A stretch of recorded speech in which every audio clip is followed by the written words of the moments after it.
వాక్యాన్ని చదువుకుందాం. పరిశుద్ధ లేఖనముల నుండి ఆదికాండము 4వ అధ్యాయము. ఆదికాండము 4వ అధ్యాయము ప్రారంభము నుండి వాక్యాన్ని పఠించుకుందాం. ఆదాము తన భార్య అయిన హవ్వను కూడినప్పుడు ఆమె గర్భవతి అయి కయీనుని కని, యెహోవా దైవంగా నేను ఒక మనుషుని సంపాదించుకున్నానని. తర్వాత ఆమె అతని తమ్ముడు హేబేలును కనెను. హేబేలు గొర్రెల కాపరి, కయీను భూమిని స్వేచ్ఛపరచువాడు. కొంతకాలం అయిన తర్వాత కయీను పొలం పంటలో కొంత యెహోవాకు అర్పణగా తెచ్చాడు. హేబేలు కూడా తన వద్దలో తులసూరును పుట్టిన వాటిలో క్రొవ్విన వాటిని కొన్ని తెచ్చాడు. యెహోవా హేబేలును అతని అర్పణను లక్ష్య పెట్టేను. చిన్న ప్రార్థన చేసుకుందాం.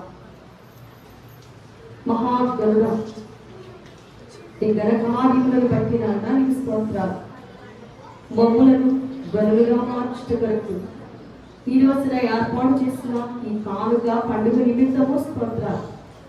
అబ్రహాము ధనవంతుడిగా మార్చిన ధనవంతుడా, శ్రీమంతుడా, నీ సన్నిధిని మాతో ఉంచండి. నీ కృపా భాగ్యం మాకు దయచేయండి. అబ్రహాము ఏ విధముగా ధనవంతుడు కాగలిగారు, అట్టి ఆయన స్వభావం మాకును అనుగ్రహింపజేసి నీ సన్నిధానంలో దేవాలయం ఇచ్చేవారముగా, నీ దగ్గర నుండి గొప్ప ఆశీర్వాదాలన్నీ పొందుకునే వారముగా మమ్మల్ని దీవించి ఆశీర్వదించుమని వాక్య లేఖనమైన నిన్ను మేము ధ్యానించడానికి కూర్చున్నాము. స్వామి, నీవే మాతో మాట్లాడమని వాక్యై మేము చేసిన యేసుక్రీస్తు వారి నామమందు ప్రార్థించి బ్రతిమలాడి వేడుకుంటున్నాము పరమ తండ్రి, ఆమేన్. పరిశుద్ధ లేఖనంలో ప్రారంభ పుస్తకం నుండి ముగింపు వరకు కూడా ఈ కానుకల పండుగ యొక్క నిజార్థములు బైబిల్ గ్రంథంలో చాలా స్పష్టంగా తెలియజేసిన వారై ఉన్నారు. ప్రారంభంలోనే ఆదాము తన భార్య అయినటువంటి హవ్వ ఇరువురు కలిసి మరి జన్మనిచ్చినటువంటి బిడ్డలిద్దరూ కూడా దేవుని సన్నిధానంలోనికి ఏం తీసుకొచ్చారంటే కానుకలను తీసుకుని వచ్చారు. ఏం తీసుకొచ్చారంటే బైబిల్ గ్రంథంలో ఈ విధంగా రాయబడి ఉన్నది, పొలము పంటలో కొంత యెహోవాకు అర్పణగా తెచ్చాడు. దేనిలో తీసుకొచ్చాడంట? పొలం పంట చేసుకుంటున్నాడు గనక వచ్చిన పంటలో ఏం తెచ్చాడు అంటే కొంత పంటలో కొంత యెహోవాకు అర్పణగా తెచ్చాను. కొంత పిల్లల రెండో వ్యక్తిని చూస్తే తొలుసూలున పుట్టిన వాటిలో క్రొవ్విన వాటిని కొన్ని తెచ్చాను. ఎన్ని తెచ్చాడంట? క్రొవ్విన వాటిలో కొన్ని తెచ్చాడు. అక్కడ కొంత తీసుకొచ్చాడు, ఇక్కడ ఈయన కొన్ని తీసుకుని వచ్చాడు. ఏమిటి ఈ నిజార్థం అని మనం పరిశీలన చేసినప్పుడు పంటలోనేమో కొంత తీసుకొచ్చాడు కయ్యూరు గారు, కానీ మనస్సు మాత్రం పంట మీదే ఉంది, తన యొక్క కష్టం మీదే ఉంది. తను నేను కాబట్టి సేద్యం చేశాను అనేటువంటి తపనతో తెచ్చాడు. కానీ హేబేలు అనబడుతున్నటువంటి గొర్రెల కాపరి మాత్రం ప్రభువుకి ఇవ్వవలసిన వాటిని మనస్ఫూర్తిగా ఇచ్చాడు, శ్రేష్టమైన వాటిని ఇచ్చాడు. మరి దేవునికి ఇస్తున్నారని మనస్సానందంతోనే ఇచ్చాడు. ఈ రెండింటికి వ్యత్యాసం ఏమిటి అని అంటే అందరూ కానుకలు తీసుకొస్తారు, కానీ ఇరువురు యొక్క వ్యత్యాసాన్ని ఈ రోజున మనము గ్రహించవలసిన వారమైనాం.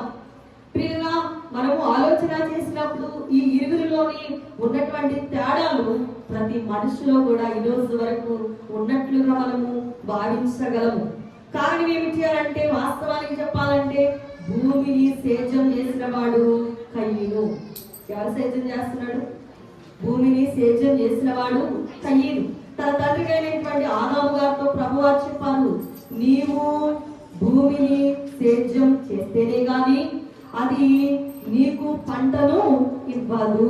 ఆ సేద్యం చేయవలసిన పరిస్థితి ఎక్కడ ఏర్పడింది అని అంటే తాను దేవుని మాట వినకపోయిన కారణాన భూమి గచ్చ పొదలను ముళ్ళ తుప్పలను మురిపిస్తుంది అని ప్రభు ఆజ్ఞాపించగా అదే వేలో కయ్యూను మరి సేద్యం చేయడం మొదలు పెట్టాడు. పిల్లల సేద్యం చేసేటువంటి ఈ గొర్రెలు అనగా మరి పంట కాపరి లేక పంటను సేద్యం చేస్తున్నటువంటి కయ్యను ఎవరి మీద ఆధారపడాలి అంటే మరి ఆరోగ్యం ఇచ్చిన, ఆశీర్వదించిన, ఫలాన్ని ఇస్తున్న దేవుని మీద ఆధారపడాలి. కానీ ఎవరి మీద ఆధారపడుతున్నాడు చూడండి. నేను కాబట్టి, నా కష్టం కాబట్టి నేను అక్కడికి ఎందుకు తీసుకెళ్ళాలి అనేటువంటి దురుద్దేశంతో స్వార్థపూరితంగా ఆలోచన చేసి ఏం తీసుకొచ్చాడంటే, అసలు దేవుడు ఇమ్మని అడిగాడా? ఇమ్మని అడగకపోయినా ఎందుకో మనసుకు వచ్చిందేమో తెలియదు.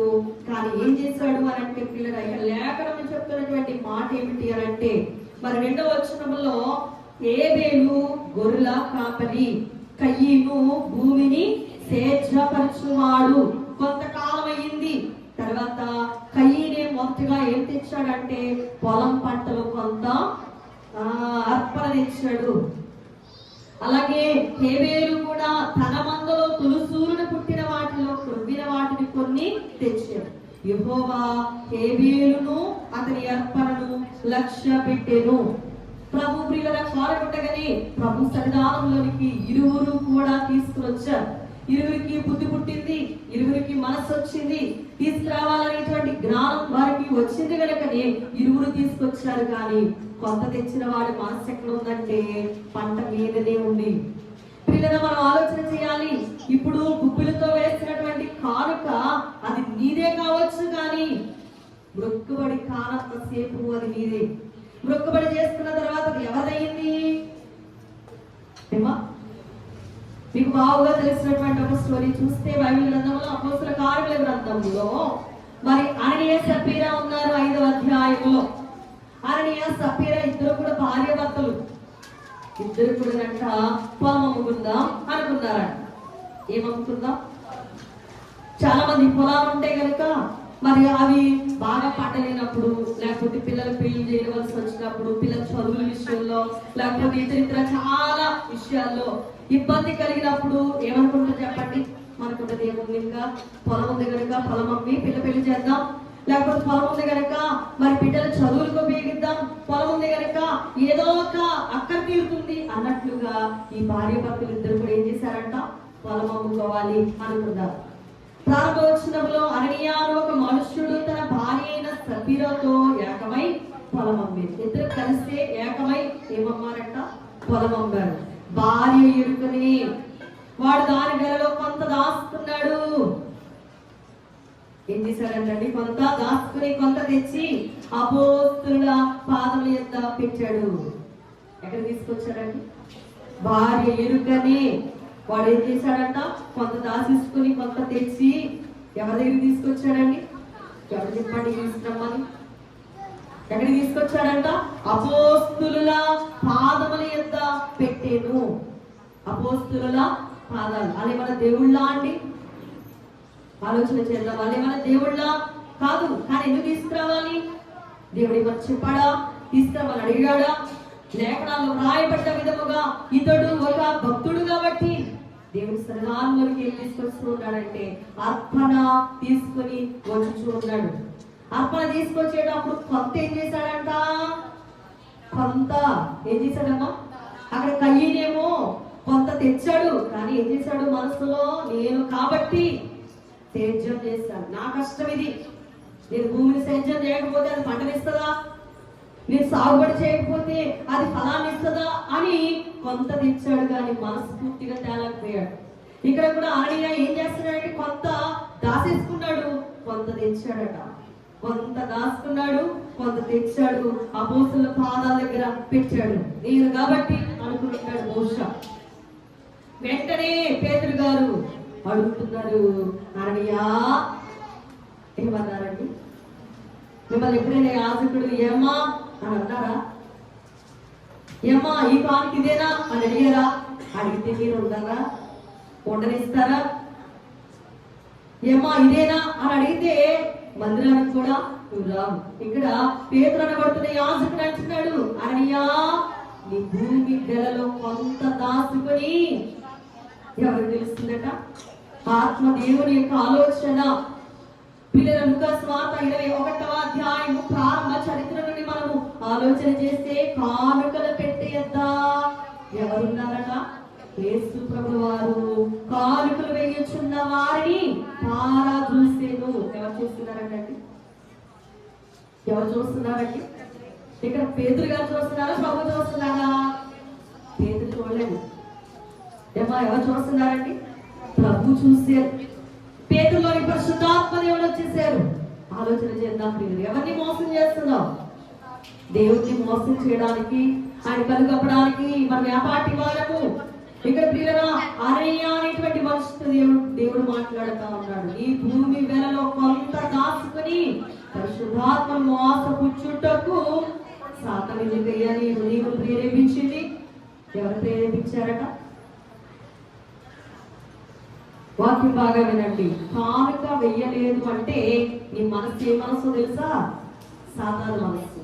వాస్తవానికి దైవజనులు అన్నారు, కానుక అస్సలు వేయదట సాతాను. ఎప్పుడైనా గమనించండి, కానుక వేయడం అంటే అస్సలు ఇష్టం ఉండదంట. ఎవరికి? సాతాను గారు. కానుక వెయ్యలేదు అంటే నీవు కూడా ఏ మనసు కలుగుతున్నావు అంటే సాతాను నీలో దుర్బుద్ధిని పుట్టిస్తుంది. సాతాను ప్రేరేపణ బట్టే కానుక దేవుని సన్నిధిలోనికి తీసుకుని రాబడదు. ఒక విషయం మనం జ్ఞాపకం చేసుకుంటే ప్రియులరా, కానుక తెస్తే మనం ధనవంతులం అవుతాం. మనం ధనవంతులం అయితే దానికి ఏముంటది చెప్పండి? నిద్ర పట్టదు. అందుకని మనం ధనవంతులుగా అయిపోతామేమోనట. ఎక్కడ వేసిందండి ఇష్టం? కానుక మీద పెట్టింది. అందుకని ఎంత ఇచ్చేయాలా? ఆ పాదిరికి ఏం తక్కువ? పాదిరి తక్కువ కాదు. ఎక్కడ తీసుకొస్తున్నావు నువ్వు? దేవుని యొద్దకు తీసుకొచ్చిన అర్పణ. అడ్డు పెట్టేది సాతాను, అడ్డు చెప్పేది సాతాను యొక్క లక్షణం. కాబట్టి జాగ్రత్త పడదాం పిల్లరా. కానుక ఇంత ఇయ్యాలంటావా? బైబిల్ చెప్తా ఉంది, కుడి చేతితో ఇచ్చిన ధర్మం ఎడమ చేతికి కూడా నీలో ఒక భాగమా కదా? మనలో ఒక భాగానికి ఈ భాగంతో ఇస్తే మీ భాగానికి తెలియకూడదు అంటే ఆలోచన చేయండి. కానుక ఏం చేస్తుందంటే దరిద్రతను పోగొడుతుంది. కానుకకు ఉన్న గొప్ప నియమం ఏమిటి అంటే మనలను శ్రీమంతుడైన క్రీస్తు వారి యొక్క బిడ్డలుగా మారుస్తుంది. కానుకకు చాలా గొప్ప ప్రాధాన్యత ఉంది. తెలిస్తే వదిలిపెట్టరు, కానీ తెలియక చాలా మంది దిగబడతారు. తెలిస్తే వదిలిపెట్టరు, కానీ నిజంగా దేవుని సన్నిధానంలో ఇచ్చిన వారే ఏమవుతున్నారట? ఆశీర్వదించబడుతున్నారు. ఇచ్చిన వారే ఆశీర్వదించబడతా ఉన్నారు. మరి ఇక్కడ లేఖనం ఏం చెప్తుంది అంటే చూడండి, ఎందుకు నీ హృదయాన్ని సాతాను ప్రేరేపించింది? అది నీ యొద్ద ఉన్నప్పుడు నీదే కదా. ఎవరి దగ్గర ఉన్నప్పుడు? పొలం నీ దగ్గర ఉంది, నీదే. అమ్ముకున్నా ఉన్నప్పుడు అది నీదే. నీకు నీ చేతికి డబ్బు వచ్చినప్పుడు అది నీదే. నీ దగ్గర ఉన్నప్పుడు నీదే. కానీ నీవే అనుకున్నావు దేవునికి కొంత నేను ఇవ్వాలి. ఎప్పుడైతే మనసుకు వచ్చిందో అప్పుడు ఎవరైపోయింది? మనసుకు వచ్చిన తోడని ఎవరైపోయిందండి? దేవునికి. శ్రమలో ఉన్నప్పుడు మొక్కేసుకుంటారు చాలా మంది. ఇబ్బంది వచ్చినప్పుడు మొక్కేసుకుంటారు చాలా మంది.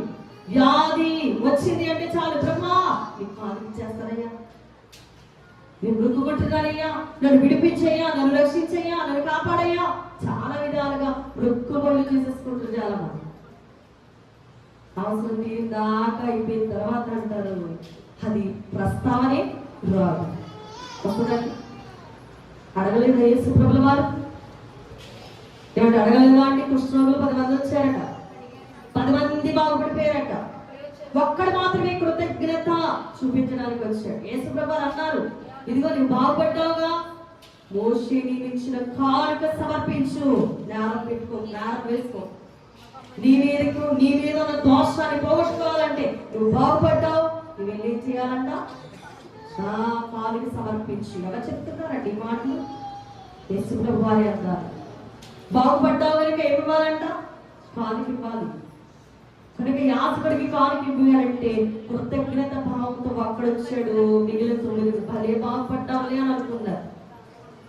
ఆ భలే అన్న మాట మరలా మనకు జబురాకు ఉంటుందా? అమ్మా, చేసుకున్న పనులను బట్టి మానవుడు ఏమైపోతున్నాడంటే నేను కాబట్టి అనుకునే కృంగిపోతా ఉన్నాడు. ఇప్పుడు దొరకకపోతే రేపైనా దొరుకుతాం. జాగ్రత్త పడతాం పిల్లగా. ఇక్కడ వాక్యం చెప్తున్నటువంటి మాట, అది నీ యొద్ద ఉన్నప్పుడు నీదే కదా, అమ్మిన పిమ్మట అది నీ వశమై ఉండలేదా? అమ్మినాక కూడా అది ఎవరి దగ్గర ఉంది? నీ వశం, నీలోనే ఉంది, నీ వశమై ఉండలేదు. ఎందుకు ఈ సంగతి నీ హృదయంలో ఉద్దేశించుకున్నావు? ఎక్కడ ఉద్దేశించాడంట? నీ హృదయంలో ఉద్దేశించుకున్నావు. నువ్వు మనుషులతో కాదయ్యా, దేవునితోనే అబద్ధమాడితివని వానితో చెప్పాడు. ఎవరితో అబద్ధం అండి?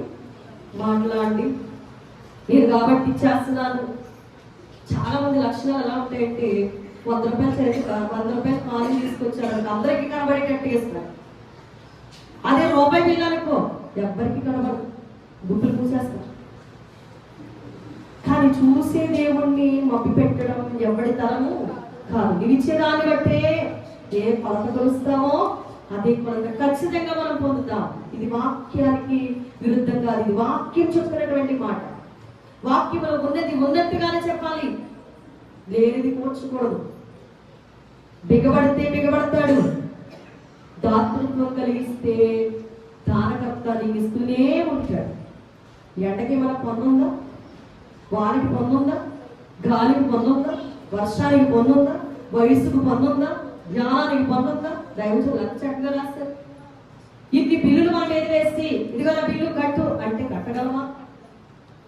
ఆలోచన చేస్తే పిల్లగా అన్నింటికి పన్ను ఒకవేళ మన మీద వేస్తే ఏ మానవుడు కూడా ఎంత గొప్పవాడైనా కూడా దేనిని కట్టలేడు. మనందరికి బదులుగా ఆయనే మనకి ఏం చేస్తున్నాడు? ఎండ ఉచితం, గాలి ఉచితం, నీరు ఉచితం, వాన ఉచితం, అన్ని ఉచితమే, అన్ని ఉచితమే. కానీ మనల్ని అడిగేదాన్ని కూడా మనం ఏం చేస్తున్నాం? బిగబడుతూ ఉన్నాం. మీరు దేవుని యొక్క లేఖనంలో ఈ విధంగా వ్రాయబడి ఉన్నది. అయితే మనుషులతో కాదు, దేవుడితోనే అబద్ధం ఆడేవారికి వారితో చెప్పాను. కానీ ఈ మాట వింటూనే అది భక్తుడండి, దేవుని వాక్యం బాగా ఎరిగిన వాడండి, తెలియని వాడు కాడు. అందుకనే వింటూనే పడిపోయాడు, ప్రాణం విడిచిపెట్టేశాడు. అతడు గ్రహించాడు, అమ్మో ఇంత భయంకరమైన పాపం నేను కట్టుకున్నానేమిటి. వింటూనే పడి ప్రాణం పోయింది. అప్పుడు పడుచు వాళ్ళు వచ్చారు, బట్టలు చుట్టేశారు, మోసిపోయారు.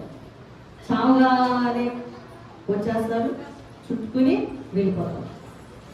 ఈ విషయం తెలియదు ఇంకా భార్యకి. వెంటనే వచ్చిందంట, ఇంచుమించు 3 గంటలకి. వారి భార్య జరిగింది ఎరగక లోపలికి వచ్చేసింది. పేదలు గారు అడిగారు, అమ్మా మీరు ఆ భూమి ఎందుకే అమ్మారా, నాతో చెప్పు అంటే అది కాబట్టి నవ్వయ్యా. తర్వాత ఏం చెప్పాడో తెలియదు. మరలా ఇంకొక మాట అంటే బాగోదు. అవును ఇంతకే అనగానే వెంటనే చూడండి, ఇంతకే అనగానే ప్రభు యొక్క ఆత్మను శోధించడం మీరు ఎందుకు ఏకీభవించారు? మీరిద్దరు అసలు ఎవరు? దేవుని యొక్క సన్నిధానంలో ఎదుగుతున్నటువంటి మీరు, వాక్యం ఎదిగిన మీరు, దేవుని యొక్క సహవాసం కలిగిన మీరు ఎంత గొప్ప పాతకాలు ఎందుకు కట్టుకున్నారు? ఇదిగో ఈ ఆయన చనిపోయాడు, ముందు కూడా మోసుకుపోవడానికి బయట ఉన్నారు, వాళ్ళు తీసుకెళ్ళిపోతారు అనగానే ఆమె ఇప్పుడు ఏమైపోయిందంటే అసలు ఇవ్వమన్నది ఎవరు? ఇచ్చి అపాయం తెచ్చుకోమన్నది ఎవరు? ఇవ్వకపోతే బాగుండేమో. ఈ వాక్య లేఖనాన్ని బట్టి బైబిల్ చెప్తా ఉంది, మొక్కుకోకపోవడమే బాగుండేమో. మొక్కుకున్నామంటే ఖచ్చితంగా ఏం చేయాలంట? చేయించాలి. ఖచ్చితం, వాస్తవం. మొక్కుకున్నామంటే ఖచ్చితంగా ఏం చేయాలంట? ఈ రూపంలో కాకపోతే ఇంకొక రూపంలో ఆయన ఏం చేస్తాడు? తీసేసుకుంటాడు. అర్థమైందండి? కాబట్టి మనం జాగ్రత్త పడి కానుక వేసేటప్పుడు మనలను దరిద్రము నుండి ధనవంతులుగా మార్చేది కారు కానంట. ఎలా ఇవ్వాలంటే హేబేలులాగా ఇవ్వాలంట. కయ్యిలా ఇచ్చామనుకోండి, కయ్యని ఏమైపోయాడో తెలుసా? ఈయన కూడా ఇచ్చి దేశదెమ్మరైపోయాడు. ఇచ్చి ఏమయ్యాడండి? దేశదెమ్మరైపోయాడు. దేశదెమ్మరి అంటే ఏంటంటే ఆ ఊళ్ళో కొంతసేపు, ఈ ఊళ్ళో కొంతసేపు, అక్కడ కొంతసేపు స్థిమితం ఉండదన్నమాట. స్థిమితము లేని బ్రతుకు. దైవజనులు అన్నారు, స్థిమితము లేదు కాదా మానవునికి, క్షితియందు శ్రమలే కాదా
మానవునికి క్షితియందు శ్రమలే కాదా. అయోగ్య స్థితి. కదా వీళ్ళు అనుకుంటారంట స్థిమితం లేదు కదా, ఈ భూమి మీద ఏం లేదు, స్థిమితం లేదు కదా, ఎక్కడ చూసినా శ్రమలే, ఎక్కడ చూసినా ఇబ్బందులు, ఎక్కడ చూసినా ఒక శ్రమ వెళ్ళిపోతుంటే మరి ఒక శ్రమ వచ్చేస్తుంది, ఇంకొక శ్రమ దాన్ని వెంటాడొస్తుంది, కాబట్టి నాకు స్థిమితం లేదు అనుకుంటారట. ఎవరు? చెడ్డగా ఆలోచన చేసిన వారు, దేవునికి ఇవ్వని వారు, దేవుని సహవాసం కోరని వారు, దేవుడు చెప్పింది చెప్పినట్లుగా చెయ్యని వారు. వాళ్ళకి ఏముండదు భూమి మీద? స్థిమితం ఉండదు. స్థిమితం లేకపోవడం అంటే ఏంటి? ఏమో కుదురుగా కూర్చోలేరు, కుదురుగా నిలబడలేరు, కుదురుగా పడుకోలేరు, ఏది కుదురుగా చేయలేరు. అస్తమాటు గందరగోళం. పిల్లరా ఏం చేస్తారో వాళ్ళకే తెలియదు, చేసేస్తారు కానీ ఏం చేస్తున్నారో వాళ్ళకే తెలియదు. కానీ హేబేలు అలా చేయలేదు. హేబేలు ఏం చేశాడు అంటే పిల్లరా కొన్ని తెచ్చాడంట, ఒకటి కాదు. క్రొవ్విన వాటిలో కొన్ని చక్కనైన వాటిని చూశాడు, వాటిని తెచ్చాడు. వెంటనే దేవుడు తన అర్పణ అంగీకరించాడు. ఈ భూమి పంటను చూసుకొని మురిసిపోయాడు కయ్యను.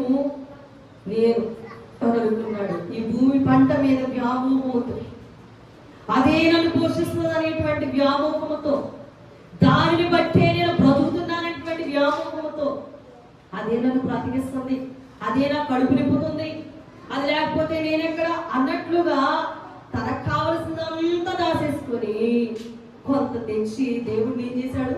శోధించాడు. కానీ హేబేలు అలాంటి వాడు కాదు. హేబేలు ఏం చేస్తున్నాడో తెలుసా? క్రొవ్విన వాటిని మనమైంది మంచి మనం ఉంచుకుంటాం, కానీ హేబేలు అలా చేయలేదు. క్రొవ్విన వాటిని, బలమైన వాటిని, బలిష్టమైన వాటిని, అందమైన వాటిని, శ్రేష్టమైన వాటిని, ప్రత్యేకమైన వాటిని దేవునికి ఇచ్చి ఆయన అంటాడు కదా, ఆనందకరమైనది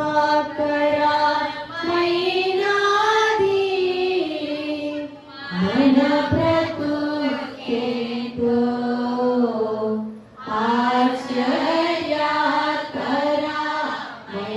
ఆశ్చర్యకరమైనది మన బ్రతుకేదో, అద్భుతకరమైనది మన బ్రతుకేదో, ఉపయోగకరమైనది.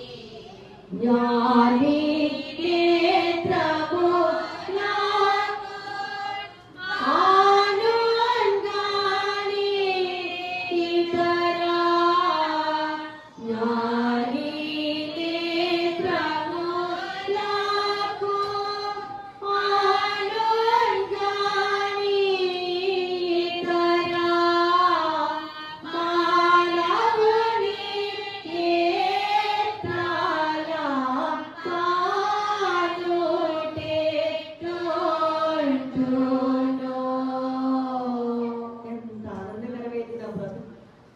ఇన్ని గోవులు ఇచ్చింది, ఇన్ని గొర్రెలు ఇచ్చింది, ఇన్ని ఇద్దరు ఇచ్చింది, ఇన్ని ఇంటిని ఇచ్చింది. నా బ్రతుకు ఎంత చక్కగా, ఆశీర్వాదకరంగా, ఇంత సమృద్ధివంతంగా, ఇంత ఆనందదాయకంగా నా ప్రభు ఇచ్చారే. నా ప్రభుకి ఇవ్వవలసిన వాటిని ఎలా ఇవ్వాలి? బహుశ్రేష్టమైన వాటిని ఇవ్వాలి. దైవజనులు ఎంత చక్కగా రాస్తారు. జ్ఞాని నేత్రములకు ఆనుడు గాని ఇతర మానవుని నేత్రాలకు ఎట్లుండును? ఎలా కనబడతాయి? మానవుడికి కనబడదు. అది కనుక ఈయనకి దేవుని యొక్క నిజార్థం తెలియలేదు, దేవుని యొక్క స్వభావం తెలియలేదు.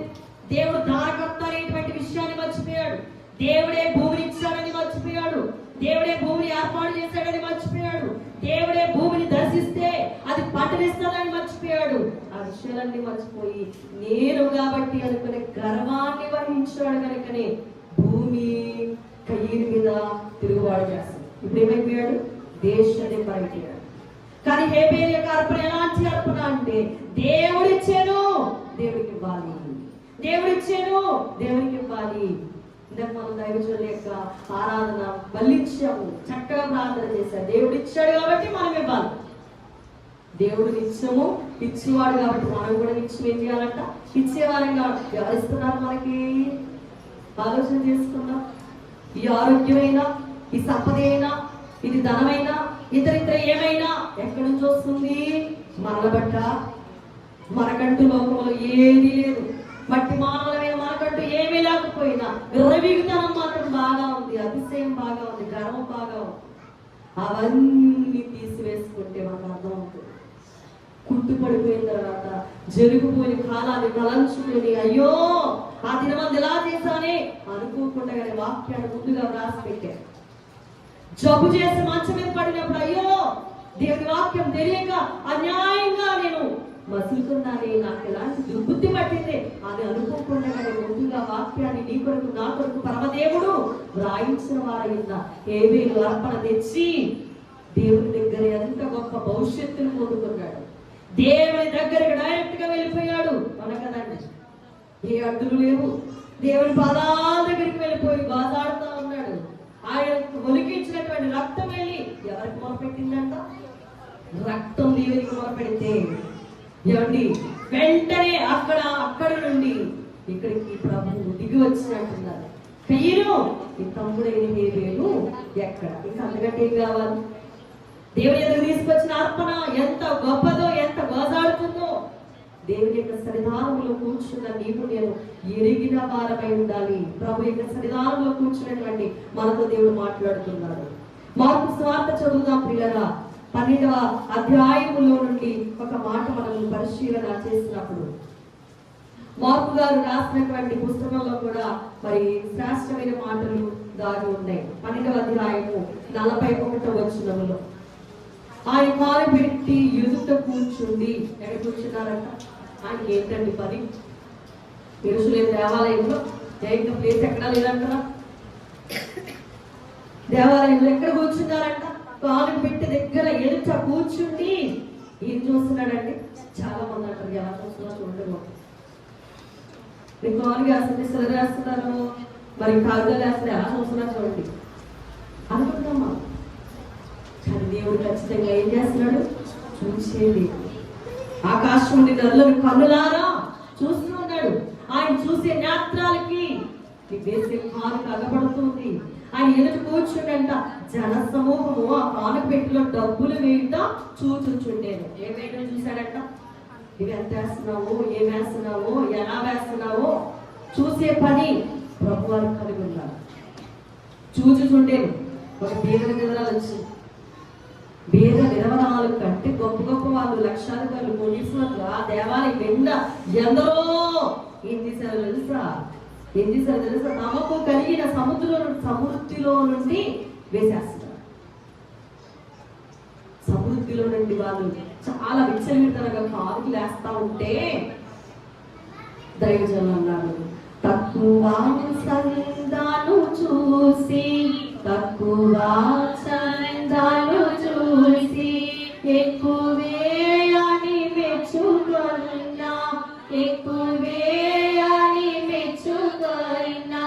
యేసునామా ఎంతో మధురం, యేసునామా ఎంతో మధురం. ఎక్కువ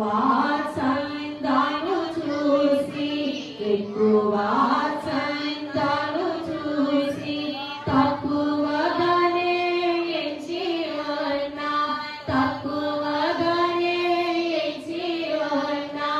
యేసునామా ఎంతో మధురం, యేసునామా ఎంతో మధురం, మధురం మధురం మధురం, యేసునామా ఎంతో మధురం. ఆయన పాట ఎంతో గొప్ప వర్తమానం. తక్కువ చందాలు చూసేమో ఎక్కువ అంటున్నాడు. పేదవిందరాలు కాను తీసుకొస్తే ఎంత ఎక్కువ వేసిందో తెలుసా? అందరూ నిలబెట్టి అంటున్నారు. ఈ పేదవిందరాలు చూసావే ఎంత ఎక్కువ వేసిందో తెలుసా? తన జీవనం అంతా కూడా నాకు దారి పోసేసింది. అక్కడ ఉన్న వాళ్ళకి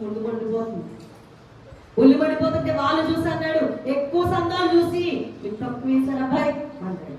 ఇంకా వాళ్ళకి ఎలా ఉంటుందని అవన్నీ వాళ్ళు మనసులో పెట్టేసుకుని ఎప్పుడు దొరుకుతాడా అన్నట్లుగా ఎదురు చూసి ఏం చేశారంటే ప్రభువాన్ని పని తీర్చుకున్నాడు. చాలా మందికి మంచి ఎక్కదు, మంచి చాలా కఠోరంగాను, కష్టంగాను, ఇబ్బందికరంగాను, మరి మనసుకు ఎంత భయంకరంగా అనిపిస్తూ ఉంటుంది, పగన వస్తూ ఉంటుంది. కానీ ఇక్కడ తక్కువగా వేసిన ఈ అమ్మాయి నిలబెట్టాడు, తన జీవనం అంతయు వేసింది.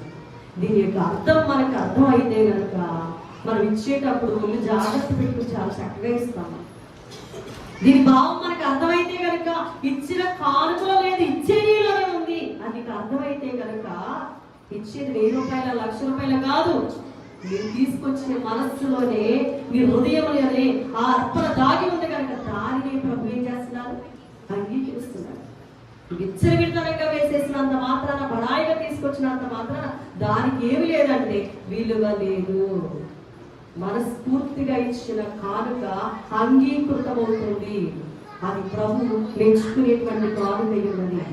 బైబిల్ గ్రంథంలో ఈ విధముగా మరి రాయబడినటువంటి మాటలు మనం చదువుతున్నాం. కొరింథీయులకు రాసినటువంటి 2వ భాగాన్ని కూడా మనం ఆలోచన చేసినప్పుడు, ప్రియులారా 9వ అధ్యాయంలో భక్తుడు పౌలు గారు కూడా తెలియజేసినటువంటి మాటలు మనము పరిశీలనగా చూసినప్పుడు ఈయన ఏమంటున్నారంటే 5వ వచనం నుండి మనం చదివితే, కావున లోగడ ఇచ్చేదామని మీరు చెప్పిన ధర్మము పిసిరితనముగా ఇయ్యక ధారాళంగా ఇయ్యవద్దని చెప్పి సహోదరులు మీ యొద్దకు ముందుగా వచ్చి దానిని జమ చేయుటకై వారిని హెచ్చరించుట అవసరమని తలంచుట.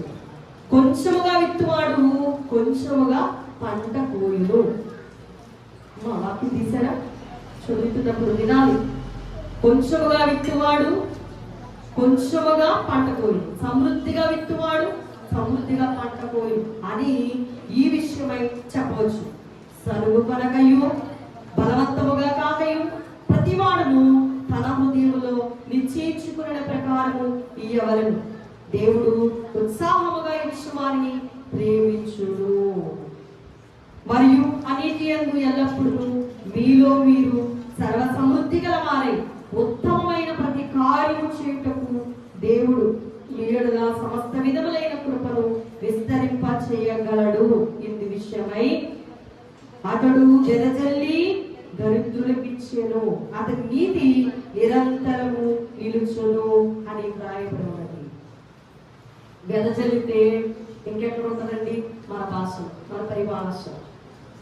వెదజల్లేస్తే ఇంకెక్కడ ఉంటుందండి? మామూడండి దానికంతలాగా వెదజల్లేస్తా ఉంటాడు, ఎంతసేపు ఇచ్చేస్తూనే ఉంటాడు. ఇంకెక్కడ ఉంటుందండి? బాబు కూర్చుని తింటే పండగ కదా మన భాష, దేవుని భాష అది కాదు. మన తలంపులు వేరు, ఆయన తలంపులు గొప్పవి.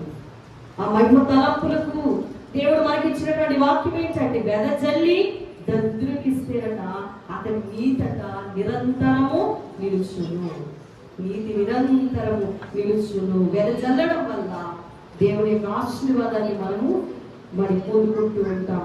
లేఖన భాగంలో రాయబడిన మాటలు బట్టి దేవుని సన్నిధానంలో మనం ఏ విధముగా ఇచ్చుచున్నామో ఆలోచన చేసేవారం వల్ల ఈ మాటలో రాయబడిన మాట ఏంటి? సలుగుకోకూడదట. ఏంటమ్మా వాక్యం చెప్తున్న మాట? సలుక్కుని ఇవ్వకూడదట. ఇంకొకటి ఏంటి? బలవంతంగా అసలు ఇవ్వకూడదట. సలుగుకోకూడదు, బలవంతంగా కూడా ఇవ్వకూడదు. ఎలా ఇవ్వాలి? ఉత్సాహంగా ఇవ్వాలట. హృదయంలో ఏమి చేయించుకున్నామో దాని ప్రకారం ఎలా ఇవ్వాలట? ఉత్సాహంగా. నాదేంటండి, దేవుడు నాకు ఇచ్చాడు కాబట్టి ఇవ్వగలదు. దైవజనుడు చక్కగా ప్రార్థన చేస్తారు, ఆరాధన కోసం. ప్రభువా మీకు ఏమి ఇవ్వగలము? నీవిచ్చినవే మేము చందాగా ఇస్తున్నాము. మనం ఏమన్నా ఇవ్వగలమా? ఆకాశాన్ని దానం చేశాడు, భూమిని దానం చేశాడు, అందులోవన్నీ మనకి ఇంత దానం చేస్తే ఆయనకి ఏమి ఇవ్వగలము? అన్నింటినీ మించిన గొప్ప దానం ఈ రోజున సిలువ ధ్యానం చేస్తున్నటువంటి మనకు అర్థం కావాలి. కుమారుణ్ణే దానంగా ఇచ్చేసాడే. ఆయన ఏమి ఉంచుకోకుండా మనలను ధనవంతులుగా మార్చుట కొరకు తనే దరిద్రుడుగా మనకి ఇవ్వబడ్డాడే. మనం ఏమిస్తే అని రుణం తీర్చుకోగలం? ఏమి ఇయ్యగలం? కాబట్టి ఉన్న వాటిని, ప్రభు ఇచ్చిన వాటిని ధారాళంగా ఇవ్వాలట, బిగబట్టకి ఇవ్వాలట, బలవంతంగా ఇవ్వకూడదట, సలుక్కోకుండా ఇవ్వాలి. ఇవ్వాలట. దేవునికి ఇచ్చేటప్పుడు శ్రద్ధ కలిగి ఇవ్వాలట. శ్రద్ధ ఉంటే కనుక దేవుడు నీ మీద శ్రద్ధ నిలుపుతాడు. దేవుని సన్నిధిని ఆస్వాదిస్తున్నటువంటి మనము దేవుని యొక్క సన్నిధానంలో కూర్చున్నాము. చాలా మందికి కష్టం ఏంటో తెలుసా? వాస్తవాన్ని చెప్తున్నా, పండగనగానే కిక్కిరిసమంటూ ఉంటారు. కానీ కాలుక పండగంటే జనం లేరంటే కారణం ఏంటి? అర్థం చేసుకున్నాం. మనం ఏమి అయ్యున్నామో మనం ఆలోచన చేసుకోవాలి. అనగలరు మనం ఇచ్చేది బహు స్వల్పం. నువ్వు చూస్తున్న కన్ను, నువ్వు చేస్తున్నటువంటి పనులు ఏమై ఉన్నావో జాగ్రత్త కలిగి చేయడం మొదలుపెట్టి దేవుడు ఇస్తున్నాడు అని ధారాళంగా ఇవ్వగలిగితే దేవుడు ఇస్తూనే ఉంటాడు. దానికి ఆప్టింగ్ ఉండదు. మనం దిగబెట్టిస్తూ ఉంటే, కొరసగా ఇస్తా ఉంటే నీకు ఎప్పుడు కూడా కొరసగానే వస్తావు. కాబట్టి జాగ్రత్త కలిగి మనస్ఫూర్తిగా ఏది ఇచ్చినా అది పదిలంగా ప్రభు దగ్గరికి తీసుకురావాలట. ద్వితీయోపదేశ కాండం కాదు, సారీ లేవియా కాండం చదివిన మాటలు మనం ఒకసారి జ్ఞాపకం చేసుకుందాం. లేవియా కాండం 27వ అధ్యాయంలో మరి మనం చదివినటువంటి మాటలు 30వ వచన భాగం నుండి 33 వచన భాగాలు ఇలా రాయబడ్డాయి. భూధాన్యములోనే దేవుడి కొద్ది మనకు భూధాన్యం ఎక్కడ నుంచి వస్తుంది? మనం తింటున్నాం కదా. తినేటువంటి బియ్యం గింజలైన మరి ఏ గింజైనా కానీ, ఏ ధాన్యమైనా కానీ, అవన్నింటిలో కూడా అలాగే వృక్ష ఫలాలు, మనం తింటున్నటువంటి ఫలాల్లో భూభాగాలన్నింటిలో ఏమి ఇవ్వాలట? దశమ భాగము. ఏ భాగం అండి? అలా అంటే మనం ఇక్కడ ఎవరు ఉన్నాం? వాస్తవానికి చెప్పాలంటే దశమ భాగము. ఈరోజు ఫ్రూట్స్ కొనుక్కుంటాం మనం. మామూలుగా 100 రూపాయలు పెట్టి కొనుక్కున్నాం అనుకో, ఆ 100 రూపాయలు 10 రూపాయలు ప్రభు అడుగుతూ ఉంటే ఇంకెక్కడండి బాబా కూలి పని చేసుకునేవాళ్ళు. మాకెక్కడి నుంచి వస్తాయి? పళ్ళు తెచ్చుకుంటే పళ్ళులో కూడా ఇచ్చి కదా భాగం. వృక్ష ఫలాల్లో ఏమి? దశమ భాగం. ఎవరిదట? దేవుని. మనం ఇది పిలిస్తే ధనవంతుల లెక్కలోకి వస్తాం. దశమ భాగం అంటే చాలా మంది ఏం చేస్తారంటే, దశమ భాగం విలువ తెలియదు చాలా మందికి. దశమ భాగం అనగా ఈరోజు కూలి పని చేసుకుంటాం, కూలి పనికి 100 రూపాయలు వచ్చాయి, 100 రూపాయలు 10 రూపాయలు వస్తుంది. కానీ ఆదివారం గుడికి వచ్చేటప్పటికి ఎన్ని రూపాయలు వస్తాయి? చందా. దశమ భాగం కాదు కదా, మామూలుగా కూడా ఇవ్వం మనం. మరి మనం ధనికులం కాకపోవడానికి కారణం ఏంటంటే బిగబట్టడమే. ఆరోగ్యం ఇచ్చి, ఆయుష్నిచ్చి, అన్నాన్ని ఇచ్చి, ఐశ్వర్యం ఇచ్చి, జ్ఞానం ఇచ్చి, అన్ని ఇచ్చినటువంటి సర్వ సంపద ఆయన ద్వారా పొందుకుంటాం. కానీ మనం ఇచ్చేదాన్ని మాత్రం పొదువుగా ఇస్తూ ఉంటాం, ప్రోత్సగా ఇస్తూ ఉంటాం, బిగబట్టిస్తూ ఉంటాం. కానీ ఇక్కడ వాక్యం సెలవిస్తున్న మాట ఏంటంటే, ఒకడు తాను చెల్లింపవలసిన దశమ భాగములలో, ఒకడు చెల్లించవలసిన దశమ భాగాల్లో దేనినైనా విడిపింప గోరిన ఎడల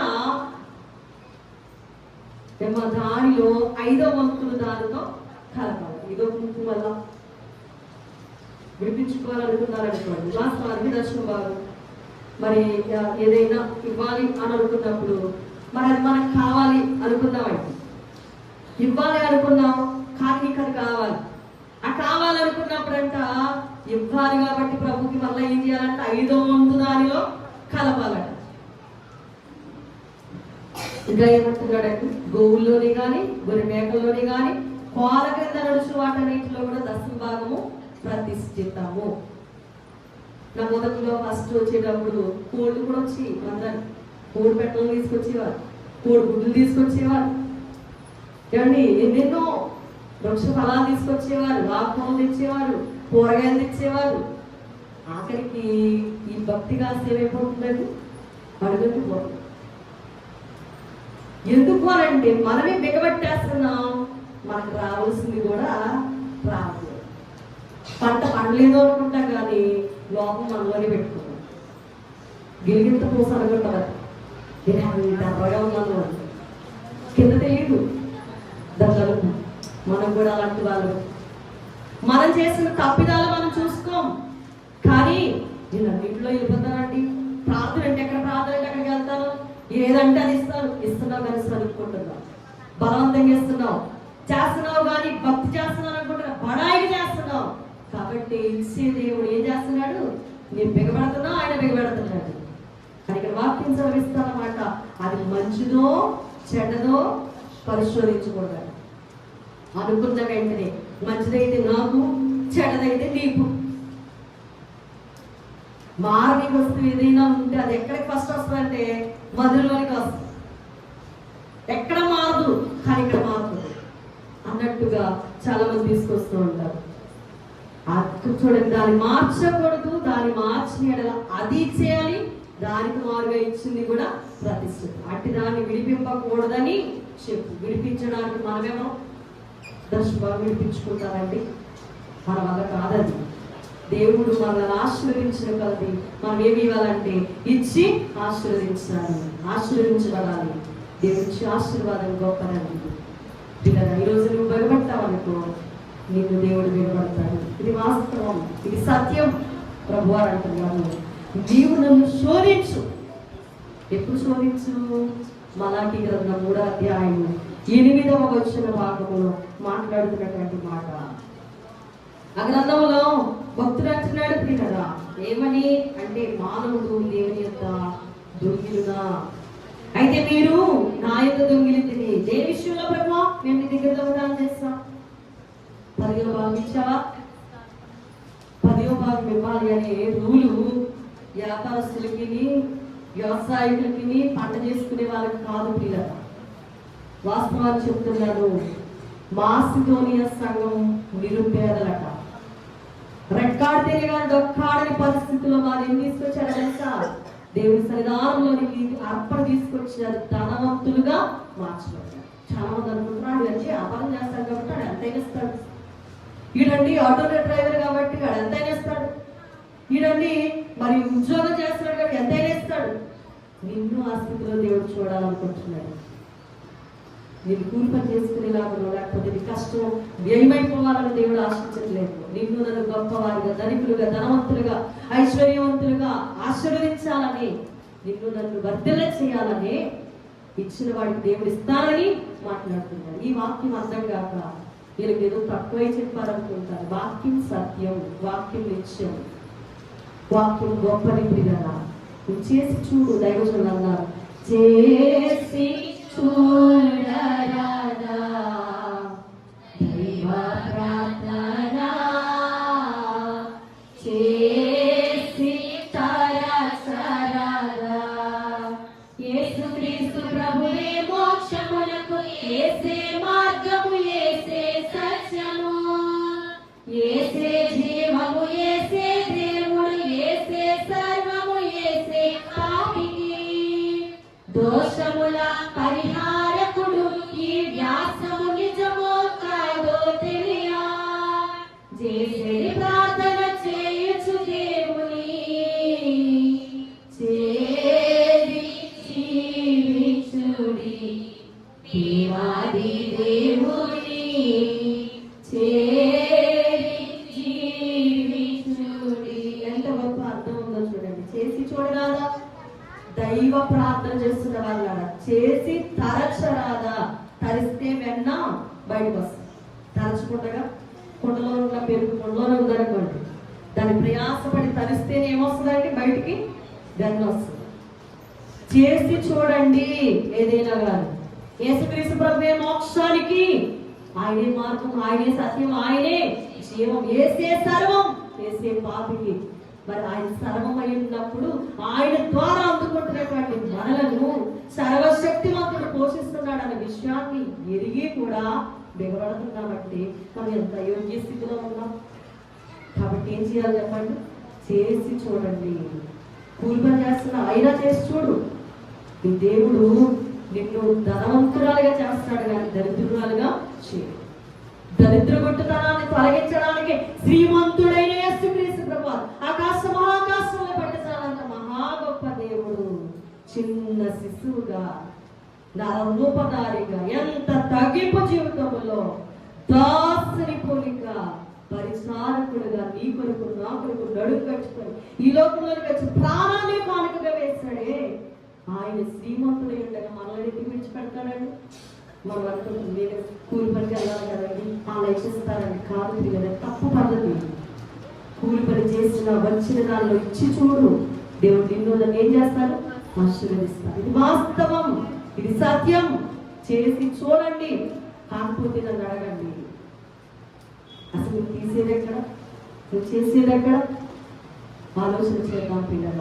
చాలా మంది అంటారు ఇల్లు గడవదండి, ఇల్లు గడవదా, ఇల్లు గడవదు, దేవునికి ఇచ్చి గ్రంథాలు చదువుతాం. నా మాట కాదు, ప్రభు మాట. గ్రంథంలో వ్రాయబడ్డ మాట ఏమని అంటున్నాడు అని అంటే, మీరు మరి ఈ లేఖన భాగంలో చూస్తే మీరు నా దగ్గర దొంగిలిస్తున్నారు. ఏ విషయంలో అంటే 10వ భాగము ప్రతిష్టాపన ఇయ్యక దొంగిలి. ఈ జనులందరూ నా దగ్గర దొంగిలిచునే ఉన్నారు. మీరు శాపగ్రస్తులైనారు. ఆ శాపం మనకెందుకండి? శాప పాపాల్ని, పాప భారాన్ని మోసిన క్రీస్తు ఎందుకు వచ్చినటువంటి మనం అవి మనం వద్దు. ప్రభు అంటున్నారు, మందిరములో ఆహారం ఉంటున్నట్లు, మందిరములో ఏముండాలట? ఆహారం ఉంటున్నట్లు, దేవుని మందిరంలో ఆహారం ఉంటున్నట్లు 10వ భాగం అంతయు మీరు నా మందిరపు నిధిలోనికి తీసుకుని రండి. ఎవరు చెప్పారండి? మలాకి గారు చెప్పారంటారా? మలాకి గారికి ఏమైనా పని పడలేక రాశారంటారా? కాదు. వారి పరిశుద్ధ గ్రంథం, రాయబడిన గ్రంథం, ఆత్మావేశము చేత ప్రభు అందించిన ప్రతి మాట భక్తులైన వారు రాస్తారు. తీసుకొని రండి. దీని చేసి, దేని చేసి చూడండి. దీన్ని చేసి మీరు నన్ను శోధించినట్లయితే, ప్రభువా కూలి పనులు ఇమ్మన్నావు, రెక్కాడకపోయినా నా రెక్క మరి ముక్కలు చేసుకొని నీ దగ్గరికి తీసుకొచ్చాను. ఇదిగో ఎందుకు వచ్చింది వ్యాధి, ఎందుకు వచ్చింది బాధ, ఎందుకు వచ్చింది లేని, ఎందుకు వచ్చింది కష్టం అని అంట. ప్రభు నేను చేయొచ్చాడు, నేను అది ఇవ్వచ్చాను. ఇవ్వకుండగానే నీ బాధ ఏదో నువ్వే పడతానంటే అది నీకే వదిలేస్తారు. ప్రభు అంటున్నారు, అప్పుడు నన్ను శోధించలేదా నేను ఆకాశానికి ఆజ్ఞాపిస్తాను. దేవుడు ఆజ్ఞాపిస్తాడు. ఆకాశపు వాకిండ్లు పట్టజాలనంత విస్తారమైన దీవెనను కుమ్మరించదనని మలాకి గారు చెప్తున్నారు కదా. ఎవరు చెప్తున్నారంట? సైన్యములకు అధిపతియగు యెహోవా సెలవిస్తున్నాడు. దేవుడు సెలవిచ్చిన దానికి తిరుగులేదు. కాబట్టి చేసి చూద్దాం, పాలుగుబడ్డగా ఆశీర్వాదాన్ని పొందుకుందాం. ఇక ముందుకు ప్రతి విషయంలో దేవునికి ఇవ్వవలసిన దాన్ని ఎరిగి ఇద్దాం. దేవుని ద్వారా గొప్ప ఐశ్వర్యవంతులమవుదాం. అట్టి ధన్యత, దీవెన, ఆశీర్వాదం కానుక పండుగలు ఎక్కిపించిన మనందరికీ దేవదేవ గ్రహించును గాక. ఆమె మెగావుడుగా మర్చుకొచ్చిన తండ్రి, మమ్మును ధనవంతులుగా చేయడం కొరకు, మమ్మును ప్రభువా దేవైదిగా తండ్రి నిత్యము ఆశీర్వదించడం కొరకు, శ్రీమంతుగా నీ బిడ్డలముగా మేము జీవించాలి. మా నిమిత్తము నీవు నీ కుమారుని దానముగా పంపించు దేవా. అట్టిని వృత్తాంతములు తలంచుకొచ్చున్న దేవుడు ఇచ్చేవారిలో ఆశీర్వదించి దీవించి వర్తన చేయమని కాలికై ప్రాణం ఇచ్చిన యేసే నామములో ప్రార్థించి బ్రతుకులాడి వేడుకుంటున్నాను పరమ తండ్రి. ఆమేన్. మీ అందరికీ మరణాత.